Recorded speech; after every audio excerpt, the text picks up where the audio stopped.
Es totalmente aterrador pensar que los miembros del Club Bilderberg son una fuerza omnipotente ya que no tienen oposición. Después de ser destronada, Lady Thatcher le confesó a Jim Tucker, de la revista The Spotlight, que ella consideraba que ser denunciada por el club era todo un tributo, porque ni Gran Bretaña ni ningún otro país deberían entregar su soberanía.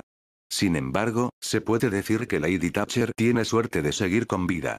No se puede decir lo mismo del destino de Aldo Moro, primer ministro italiano, o de Ali Bhutto, presidente de Pakistán, como veremos a continuación. El asesinato de Aldo Moro. En 1982, John Coleman, un exfuncionario de inteligencia con acceso a las más altas esferas del poder, demostró que el primer ministro italiano Aldo Moro, un miembro leal del Partido Democristiano que se oponía al crecimiento cero y a las reducciones de población planeadas para su país, fue asesinado por órdenes del grupo masón P2, con el objetivo de alinear Italia al Club de Roma y al Bilderberg.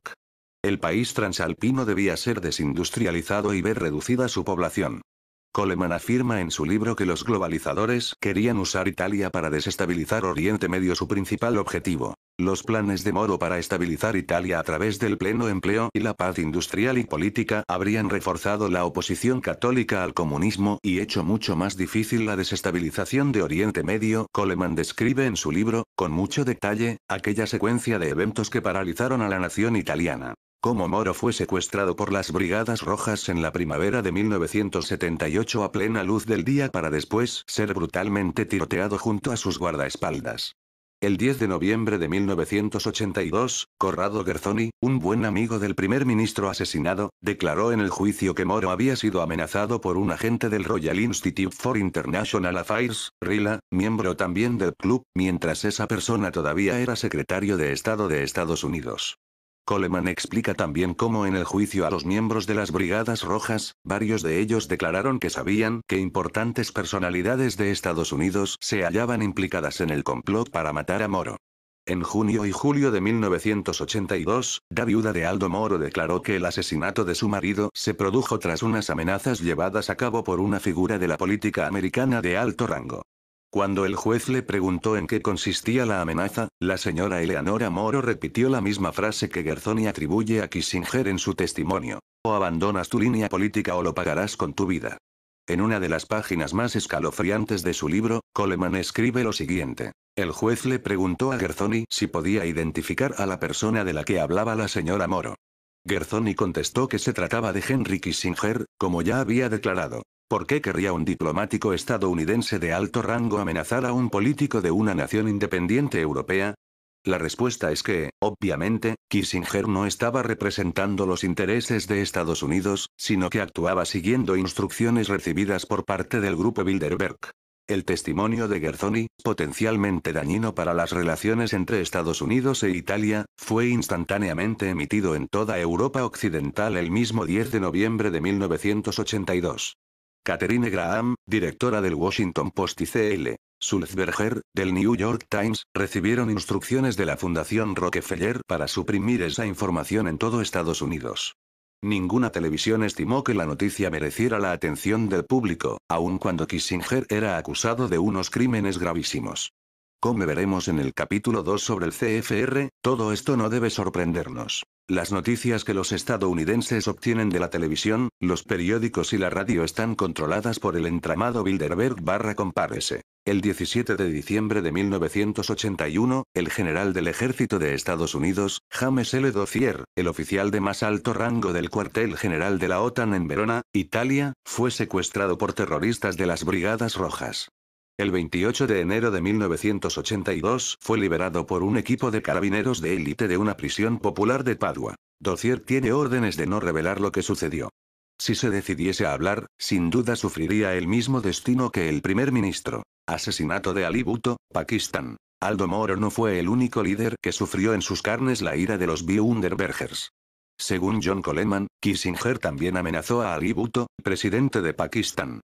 Por lo que respecta al orden mundial, el crimen de Bhutto era mucho más serio que el de Moro. Bhutto quería desarrollar armas nucleares como arma disuasoria contra las continuas agresiones israelíes en Oriente Medio. Bhutto fue asesinado judicialmente en 1979, escribe Coleman, por el representante del CFR en el país. El general Zia-ul-Haq Bhutto fue condenado por jueces de un alto tribunal formado mayoritariamente por punjabis abiertamente hostiles a él, especialmente el responsable de justicia, Maulvi Mushtaq. Bhutto fue condenado a la horca aun cuando el veredicto de la Corte Suprema fue de 4 a favor de la horca y 3 a favor de la absolución inmediata. Más aún, fue la primera vez que se haga efectiva una sentencia de muerte con un veredicto dividido y, menos aún, uno como este, que ganó por una justísima mayoría. Muhammad Asghar Khan, antiguo comandante en jefe de las Fuerzas del Aire de Pakistán, escribió el 4 de abril de 2002 en un periódico pakistaní llamado Dawn. Fue improcedente que a pesar de las apelaciones de la práctica totalidad de los jefes de Estado de los países islámicos, fuese ejecutado. A quien debería haberse colgado es al presidente actual de la Conferencia Islámica. Sin duda, debió de haber alguna compulsión irrefrenable que lo llevó a dar ese paso sin precedentes. Me pregunto cuál fue esa compulsión. La investigación del Dr. Coleman mostró años más tarde que ul-Haq pagó con su vida por intervenir en la guerra con Afganistán. Su Hércules C-130 fue golpeado por ondas eléctricas de baja frecuencia, ELF, poco después de despegar, lo que produjo su colisión mortal. El servicio secreto turco advirtió al general ul-Haq que no viajase en avión. El general invitó a un grupo de funcionarios americanos entre los que se encontraba el general brigadier Herbert Wasson para que le acompañasen como seguro de vida. En el libro de Coleman Terror in the Skies, 1989, se explica gráficamente lo que ocurrió en los fatales segundos que precedieron al accidente. Poco antes de que el C-130 de ul-Haq despegara de una base militar de Pakistán, se vio a un sospechoso camión en las inmediaciones del hangar del C-130. La torre de control advirtió a la base, pero ya era tarde. El avión ya estaba en el aire y el camión había desaparecido. Unos minutos más tarde, el avión hizo un rizo hasta que dio en el suelo, para explotar acto seguido en una inmensa bola de fuego. No se explica que le pueda suceder algo así a un avión de esas características. La investigación conjunta llevada a cabo por Pakistán y Estados Unidos reveló que no había habido ningún error mecánico o de estructura, ni tampoco fallo humano. Rizar el rizo es una maniobra común en los casos de ataque por el Bhutto fue asesinado porque si su programa de energía nuclear hubiera tenido éxito, Pakistán se habría convertido en pocos años en un estado industrializado moderno. Las ambiciones nacionalistas de Bhutto eran una amenaza directa a la política de crecimiento cero propugnada por el Bilderberg. El Shah de Irán. Otro caso que necesita un análisis en perspectiva es la caída del Shah de Irán, el advenimiento del Ayatollah Khomeini y sus estudiantes del Islam y el secuestro de los ciudadanos estadounidenses en la Embajada de Estados Unidos en Teherán. La realidad es muy diferente de la ficción que nos contó la prensa estadounidense controlada por el CFR/Bilderberg. De hecho, Khomeini fue una creación de la Sexta División de Inteligencia Militar Británica, popularmente conocida como MI6. Las fuentes de Coleman fueron de inestimable ayuda para desvelar la secuencia de acontecimientos que condujeron a que el Shah fuera primero depuesto y después eliminado por el gobierno de Estados Unidos. Cuando finalizó la investigación, la respuesta fue la más predecible. Todo había sido por causa de las drogas. El Shah había restringido el lucrativo comercio británico de opio iraní. Según Coleman, cuando el Shah se hizo con el poder en Irán, la cifra de adictos al opio/heroína en el país era de 1 millón. En el curso de su investigación, Coleman descubrió que, después de que Khomeini ocupara la embajada americana en Teherán, el presidente Reagan no interrumpió la venta de armas a Irán, aun cuando los rehenes estadounidenses se consumían en cautividad. ¿Por qué? La respuesta es del todo lógica. Por el comercio de drogas, más concretamente, de opio. Si Estados Unidos hubiese cerrado el grifo de las amunas, Khomeini hubiese acabado con el monopolio británico del comercio de opio en su país. Según las estadísticas de las Naciones Unidas y la Organización Mundial de la Salud, la producción de opio de Irán en 1984 excedía de 650 toneladas al año. Como resultado de la ambivalente actitud de Khomeini, la producción y el consumo de opio se elevó de manera exponencial hasta llegar a los 2 millones de adictos. En su libro, What Really Happened in Iran, lo que sucedió realmente en Irán, Coleman detalla cómo el comercio de armas con Irán fue acordado por Kirushbaneh, empleado del Club Bilderberg, y el Dr. Hashemi, estrechamente vinculado al servicio secreto de los Estados Unidos. La Fuerza Aérea estadounidense empezó un inmediato suministro de armas que no cesó ni siquiera durante la parte álgida de la crisis de los rehenes. El ejército americano enviaba la mercancía desde sus almacenes en Alemania, aunque también hubo envíos desde Estados Unidos, que repostaban en las Azores. Este es un buen ejemplo del poder del gobierno en la sombra. Una entidad que trasciende fronteras, regiones, culturas y leyes. La única ley es la del nuevo orden mundial. El presidente Carter, demócrata, y el presidente Reagan, conservador, siguieron los dictámenes del poderoso Club Bilderberg.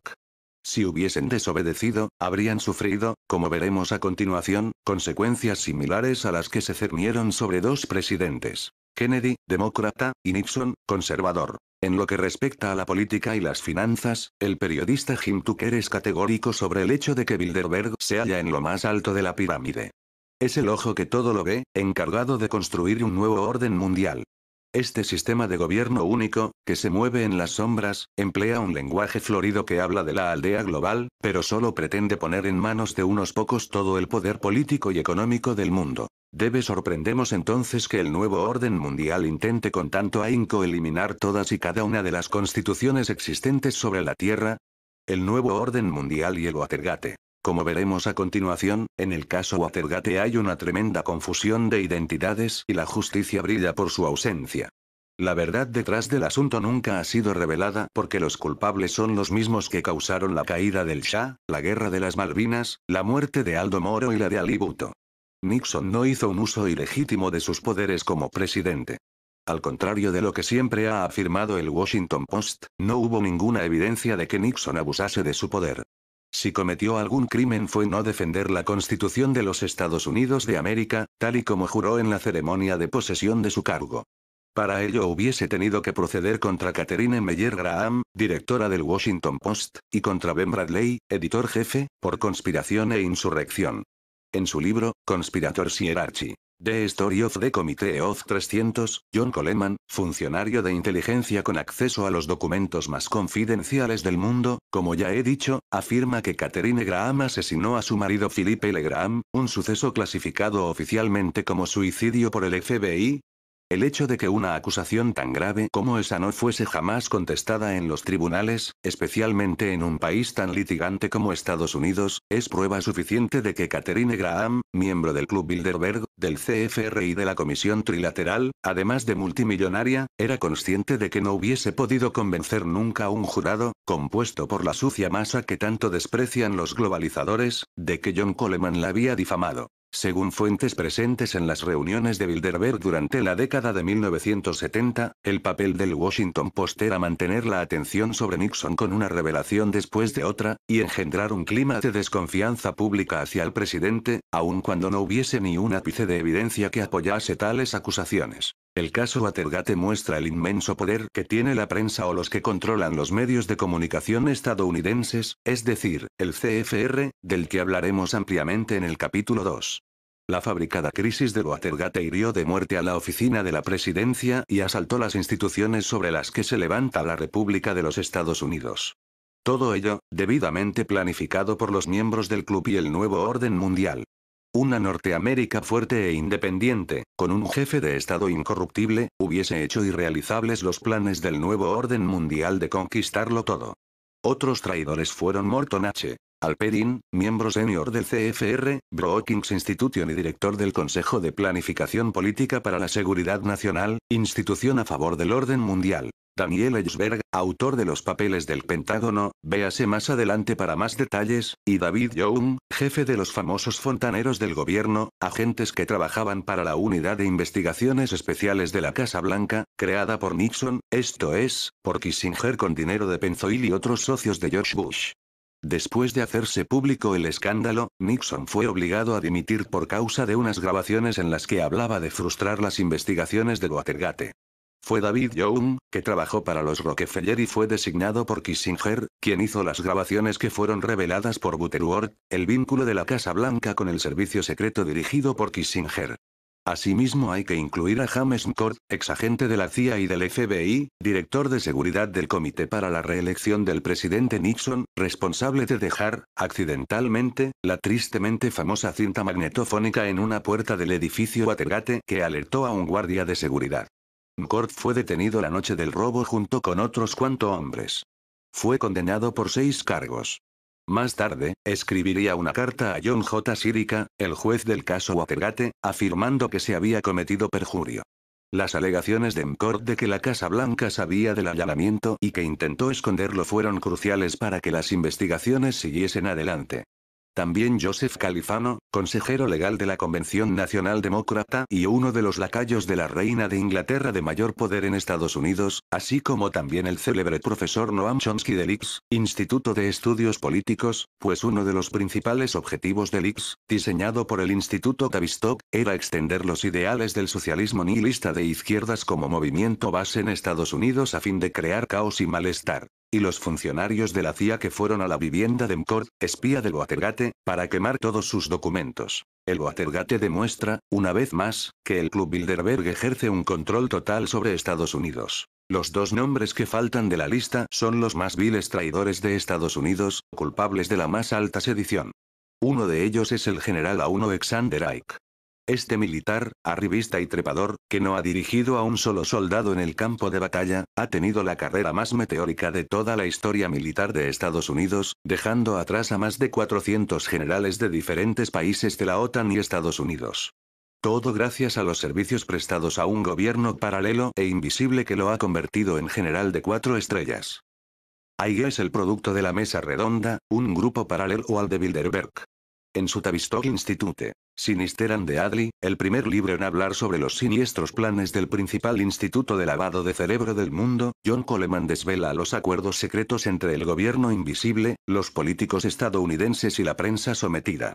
Coleman escribe: Haig fue encontrado por el miembro de la Mesa Redonda. Joseph Califano, uno de los estadounidenses en quien más confía Su Majestad, la Reina de Inglaterra. Califano, consejero legal de la Convención Nacional Demócrata, había entrevistado en realidad a Alfred Baldwin, uno de los espías del Watergate un mes antes de que el allanamiento de las oficinas demócratas en el Hotel Watergate tuviese lugar. Califano fue lo suficientemente estúpido para escribir un memorándum sobre su entrevista con Baldwin, en la que proporcionaba información sobre McCord, otro de los espías, y por qué este había seleccionado a Baldwin para entrar en el equipo. Aún más dañino, el memorándum de Califano contenía todos los detalles sobre las transcripciones de las grabaciones entre Nixon y el Comité de Reelección, todo ello antes de que ocurriese el allanamiento. Coleman concluye que Califano debería haber sido acusado por crímenes federales, pero, en vez de ello, salió ileso de toda su actividad criminal. En 1983 le llegaron a Coleman unos manuales secretos del Instituto Tavistock en los que se detallaba la metodología usada para destruir al presidente Richard Nixon. De ahí salió el libro de Tavistock Institute, Britain's Control of Us. Poliki. Coleman explica que la manera en la que el presidente Nixon fue primero aislado, rodeado de traidores y después, confundido, seguía al pie de la letra el método Tavistock de obtener el control de una persona desarrollado por el Dr. Kurt Lewin, el principal teórico del instituto. La caída del presidente Richard Nixon es un caso de manual de la metodología de Lewin. La descripción de ese proceso que Coleman encontró en estos manuales secretos decía: una de las principales técnicas para romper la moral a través de una estrategia de terror consiste en mantener a la persona confusa acerca de lo que quiere y lo que puede esperar de las circunstancias. Además, si se le aplican medidas disciplinarias severas y promesas de buen trato al mismo tiempo, junto con noticias contradictorias, la estructura cognitiva de la situación se vuelve todavía más confusa. El sujeto ya no sabe qué plan lo lleva hacia su objetivo o lo aleja de él. Bajo estas condiciones incluso las personas con unos objetivos muy definidos y dispuestas a correr riesgos se paralizan por los conflictos internos que sufren acerca de lo que se debe hacer. Así de exitosas eran las tácticas de terror y el lavado de cerebro del Tavistock, y así se pudo eliminar a todo un presidente de Estados Unidos. Además, los estadounidenses empezaron a creer todas las mentiras, distorsiones y pruebas falsas de los conspiradores cuando, de hecho, el Watergate fue una mentira diabólica de principio a fin. Nixon y sus dos ayudantes más cercanos, Haldeman y Ehrlichman, ignoraban absolutamente lo que estaba sucediendo. No eran rivales a la altura de la fuerza combinada del Club Bilderberg, el RILA y el Instituto Tavistock, bajo la dirección de la inteligencia británica, el MI6 y, por lo tanto, la familia real británica, el ML6 es el aparato de inteligencia que protege a la corona británica. Su presupuesto anual es secreto y se mueve alrededor de los 350-500 millones de dólares. Es significativo que el Parlamento británico no tenga jurisdicción sobre el MI6. Haldeman y Ehrlichman estaban completamente superados. Por ejemplo, ni siquiera sabían que David Young, graduado en Oxford y empleado de Kissinger a través de organizaciones como el Milbank Tweed, estaba trabajando en los sótanos de la Casa Blanca, supervisando filtraciones. La confesión de James McCord al juez Holmes Sirica debería haber advertido a Nixon de que lo estaban golpeando desde dentro. Pero un confundido y paralizado Nixon respondió perfectamente al plan trazado por el Instituto Tavistock para romper la moral de una persona siguiendo una estrategia de terror. El general Haig, al que se le dio un curso rápido en el Tavistock, jugó un papel fundamental en la estrategia de confusión y lavado de cerebro del presidente Nixon, y, en efecto, fue Kissinger quien dirigió la Casa Blanca durante ese periodo. El valiente reportaje del Washington Post no fue más que una completa mentira preparada por las fuerzas del nuevo orden mundial. La legendaria fuente Garganta Profunda no era sino el mismo Ike. Al equipo de periodistas, Woodward y Bernstein, ambos miembros del CFR, les fueron dando toda la información que publicaban. No hubo ninguna investigación ni ningún encuentro secreto. El Washington Post, un importante miembro del comité director del Club Bilderberg, el propio club y el comité de los 300, presionaron a Nixon siguiendo a pies juntillas el manual del Instituto Tavistock. Coleman escribe que por la insistencia del RILA, Ike se hizo con el control del gobierno de Estados Unidos, la Casa Blanca. En junio de 2005, el antiguo funcionario del FBI Mark Felt, de 91 años y mentor del periodista Bob Woodward, ha revelado ser el verdadero Garganta Profunda. Se trata, sin embargo, de un montaje. Después del golpe de Estado de abril de 1973. Ike colocó en los 100 puestos más importantes de Washington a hombres del Instituto Brookings, del Institute of Policy Studies y del CFR, quienes, como él mismo, estaban a las órdenes de un poder extranjero, es decir, a las órdenes de aquellos que habían impuesto los intereses del orden mundial global sobre los de los Estados Unidos de América. La humillación de Nixon fue una lección y una advertencia para el futuro presidente de Estados Unidos, para que se le quitase de la cabeza que podía desafiar al gobierno mundial en la sombra. Kennedy fue brutalmente asesinado por la misma razón, a la vista de todo el pueblo americano.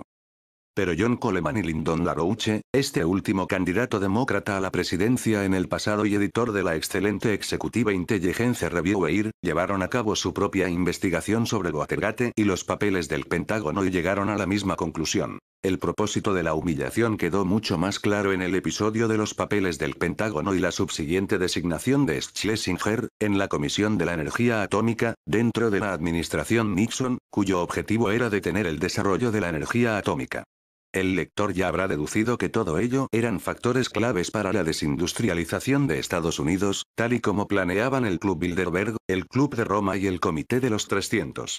John Coleman añade en Conspirators Hierarchy. The Story of the Committee of 300 que en este punto se halla el inicio generador de la recesión/depresión de 1991 que le ha costado el empleo a 30 millones de estadounidenses. Según las fuentes de inteligencia de Coleman, en la primavera de 1970, William McDonough, del FBI, fue a ver al principal encargado de la seguridad de RAND, el Instituto del Lavado de Cerebro de Estados Unidos, Richard Bess, para advertirle que Daniel Ellsberg había aparentemente sacado de RAND estudios sobre Vietnam que esta institución había llevado a cabo. En posteriores encuentros con el Dr. Henry Rowan, director de RAND, y mejor amigo de Ellsberg, cosa que no sabía el FBI, este les dijo a Bess y McDonough que estaba en marcha una investigación del Departamento de Defensa y que por ello recomendaba que el FBI dejase de investigar a Ellsberg. De hecho, Coleman había descubierto que no había ninguna investigación en marcha. Ellsberg siguió manteniendo su capacidad operativa en RAND y continuó copiando documentos sobre la guerra de Vietnam hasta que estalló todo el asunto de los papeles del Pentágono, lo cual golpeó duramente los cimientos de la administración Nixon. El segundo traidor era, como los lectores más astutos habrán imaginado ya, el propio consejero de Seguridad Nacional de Nixon, Henry Kissinger. A mediados de la década de 1970, el club había colocado a Kissinger en la dirección de un pequeño grupo compuesto por James Schlesinger, Alexander Haig y Daniel Ellsberg. Cooperaba con este grupo el Instituto de Estudios Políticos, IPS, con Noam Chomsky como principal teórico. Los objetivos del IPS vienen dictados por la Mesa Redonda Británica y el Instituto Tavistock. Coleman explica en su libro Ips Revisited que la principal agenda era crear la nueva izquierda, un movimiento de base para engendrar conflictos y extender el caos, expandir los ideales del socialismo nihilista, y convertirse en el gran azote del orden gubernamental y político de Estados Unidos, como factores claves en la desindustrialización de ese país a través de la estrategia de crecimiento cero postindustrial. Cuando Kissinger fue colocado C0L110 consejero de Seguridad Nacional, Ellsberg, Haig y Kissinger pusieron en marcha el plan del RILA del Watergate para derrocar al presidente Nixon, pues había desobedecido instrucciones directas, lo que quiere decir que Nixon había declarado públicamente que no aprobaba el GATT o Acuerdo General sobre Aranceles y Comercio, una afirmación que había enfurecido a David Rockefeller. El GATT se mostraría más tarde como una auténtica erosión de la soberanía nacional de Estados Unidos y se halla en el proceso de crear una destrucción total social, económica y cultural, tal y como el Senado de Estados Unidos había advertido en 1994 a través del millonario y miembro del Parlamento Europeo, Sir James Goldsmith, que murió repentinamente, y no sabemos si por casualidad, después de testificar ante el Comité del Senado de Estados Unidos. De hecho, por órdenes de Andrew Schweberg, presidente de la RILA, la sociedad secreta que controla la política exterior británica, Kissinger y su personal recibían toda la información de inteligencia del interior y exterior del país antes que el propio presidente. Incluso la información de la quinta división del FBI, la más secreta. No hay duda de que los dos hombres a los que Nixon confiaba su vida, Haldeman y Ehrlichman, no entendían lo que estaba pasando a su alrededor. El MI6, el Instituto de Inteligencia británico, tenía el control sobre toda la información que podía llegar al presidente Nixon. Coleman concluye que con estos métodos, Kissinger se impuso a la presidencia de Nixon, y después de que Nixon fuese deshonrado y defenestrado por el grupo de Kissinger, este emergió con poderes enormes, como nunca se había visto antes o después del Watergate. Con la dimisión de Nixon, el Club Bilderberg consiguió por fin tener a su presidente en el cargo. Gerald Ford, perteneciente al Bilderberg y al CFR, será la nueva marioneta del nuevo orden mundial movida por M. Kissinger, agente de David Rockefeller, que a su vez estaba al servicio del club y del Comité de los 300. Poco después de la caída de Nixon, el nuevo presidente Gerald Ford puso su sello de aprobación a la política exterior de Kissinger. Gary Allen, en su libro El expediente Rockefeller escribe: el presidente Ford dio su aprobación a la política exterior que había diseñado el secretario de Estado Henry Kissinger. Su objetivo era establecer una suerte de gobierno mundial antes del final de la década de 1970. Mediante la demanda de una estrategia global sobre los alimentos y el petróleo dentro de la estructura de las Naciones Unidas, el presidente firmó su aceptación del nuevo orden internacional que había estado persiguiendo Kissinger, la creación de Bill Clinton. Como anécdota final, cabe decir que el presidente Bill Clinton fue ungido como candidato a la presidencia en la conferencia de Bilderberg de 1991 en Baden-Baden, a la que asistió. Lo que es completamente desconocido para la mayor parte de los Estados Unidos y los medios de comunicación del mundo es que Clinton hizo un inesperado viaje a Moscú directamente desde el encuentro Bilderberg. El martes 9 de junio se entrevistó durante 1 hora y media con el ministro del Interior soviético, Vadim Bakatin. El señor Bakatin, ministro en el condenado gabinete del presidente Mikhail Gorbachev, se hallaba inmerso en la campaña de la enconada elección presidencial que tendría lugar solo 6 días después. Pero, aún así, dedicó 1 hora y media de su apretada agenda al desconocido gobernador de Arkansas. ¿Por qué? La carrera posterior del señor Bakatin puede darnos una pista. Aunque Gorbachev perdió las elecciones, Bakatin, considerado un reformador, fue recompensado por el presidente Yeltsin con un cargo preferente en la KGB.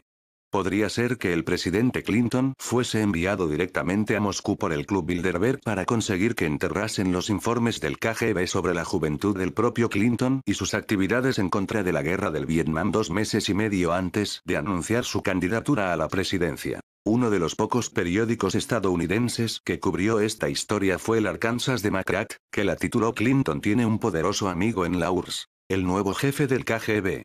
No sorprenderá, por lo tanto, que, según fuentes de la inteligencia, el presidente Clinton, arropado por los Bilderbergers, prometiera al presidente Yeltsin que, después de haber ganado las elecciones de los Estados Unidos, los barcos de guerra rusos obtendrían combustible y otros privilegios portuarios en todas las zonas navales estadounidenses. Según Rick Lacey, los planes de los Bilderbergers no se limitan al establecimiento de un nuevo orden mundial y el control semisecreto, entre bastidores, de toda la humanidad.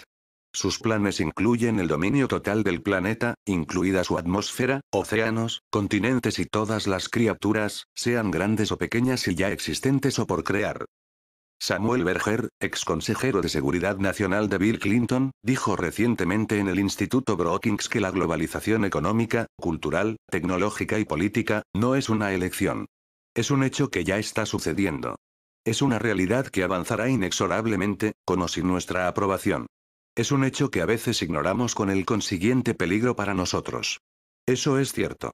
Como me dijo una vez Jim Tucker, Dios puede haber creado el universo pero, en lo que respecta al planeta Tierra, el mensaje del Club Bilderberg a Dios es sencillamente este. Gracias, pero a partir de ahora nos encargaremos nosotros. El Club Bilderberg, desenmascarado. Por otra parte, Thomas Jefferson, uno de los padres fundadores de la democracia de Estados Unidos, lo definía de la siguiente manera. Ciertos actos de tiranía pueden adscribirse a la opinión accidental de un día. Pero toda una serunue de opresiones que empezaron en un período concreto y que se mantuvieron inalterables con todos los ministros presidentes existentes, demuestran demasiado claramente que existe un plan sistemático y deliberado para reducirnos a la esclavitud. Esta estrategia corporativa en su fórmula global es, en palabras que pronunció David Rockefeller en el encuentro Bilderberg de junio de 1991 en Baden-Baden, Alemania, la soberanía supranacional de una élite intelectual y banquera es absolutamente preferible a la autodeterminación nacional practicada durante los siglos pasados. 26 Tal estructura funciona mediante los mismos mecanismos financieros y comunicativos que pusieron a Tony Blair y George Bush Jr. en el poder dándoles la mayoría de votos. Las corporaciones transnacionales han llevado a cabo una publicidad muy potente y han financiado a estos líderes políticos, para asegurarse la cautividad de los estados. Los gobiernos ya no pueden gobernar para el interés común sin infringir las nuevas leyes de comercio e inversión que solo benefician a las corporaciones transnacionales, como se lee en Ulister Award in Afganistán, de John McMurtry, en el Fórum sobre cómo debería responder Canadá al terrorismo y a la guerra, 9 de diciembre de 2001. Lo que me sorprende más es por qué los demás no ven este peligro. ¿Se debe a que el conocimiento conlleva una responsabilidad y clama por una respuesta decisiva? Si somos conscientes de que, de hecho, existe un poder mucho más potente que la presidencia elegida democráticamente, una autoridad moral más poderosa que el Papa, más omnipotente que Dios, un poder invisible que controla el aparato militar mundial y el sistema de inteligencia, que controla el sistema bancario internacional, que controla el sistema propagandístico más eficiente de la historia, debemos concluir forzosamente que la democracia es, en el mejor de los casos, una ilusión, y, en el peor, el preludio de una dictadura que se conocerá como nuevo orden mundial que nos conducirá a una esclavitud total. Michael Thomas, un banquero de inversiones de Wall Street, que alcanzó fama mundial como escritor y como el analista más incisivo de la etapa Reagan-Bush, dijo en una ocasión: si los Bilderbergs parecen ahora más discretos que nunca es, entre otras razones, porque sus propuestas, llevadas a cabo por sus serviles agencias, como el Fondo Monetario Internacional y el Banco Mundial, han causado más devastación en los últimos años que todos los desastres de la Segunda Guerra Mundial juntos.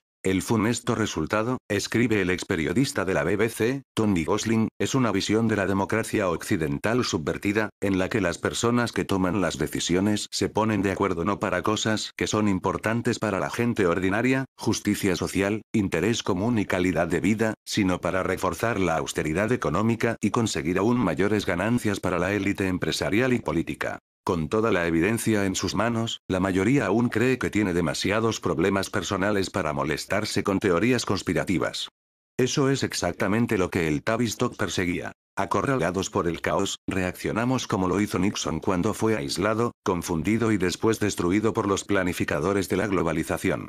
Desmoralizados y confusos, con Poca autoestima, con un futuro incierto, la gente es mucho más proclive a aceptar la aparición repentina de un Mesías, un nuevo orden que promete la eliminación de las drogas, la pornografía, la prostitución infantil, el crimen, las guerras, el hambre y el sufrimiento, y que garantiza una sociedad bien ordenada en la que la gente vive en armonía. El problema es que esa nueva armonía devorará nuestras libertades, los derechos humanos, nuestro pensamiento independiente y su mera existencia. Armonía significará una sociedad del bienestar que nos convertirá en números dentro del enorme sistema burocrático del nuevo orden mundial. Los no conformistas, como yo mismo, seremos barridos con la simple pulsación de una tecla de ordenador, internados en uno de los más de 600 campos de concentración que ya están en pleno funcionamiento en la actualidad en los Estados Unidos, a no ser que la gente del mundo libre, o lo que queda de él, la resistencia leal, se levante para defender los ideales nacionales, en vez de dejarlos en manos de los gobiernos, los representantes de la Comisión Europea, las Naciones Unidas y la realeza, que ya nos han traicionado. Esos elegantes y siempre correctos miembros de las familias reales europeas, sus educadas damas y gallardos caballeros que han trocado sus reales vestiduras por trajes de 3 piezas son, en realidad, completamente despiadados. Usarán el sufrimiento de las naciones y su riqueza para proteger su privilegiada forma de vida. Estas fortunas de la aristocracia están inextricablemente relacionadas y entretejidas con el tráfico de drogas, oro, diamantes y armas, con los bancos, el comercio y la industria, con el petróleo, los medios de comunicación y la industria del entretenimiento.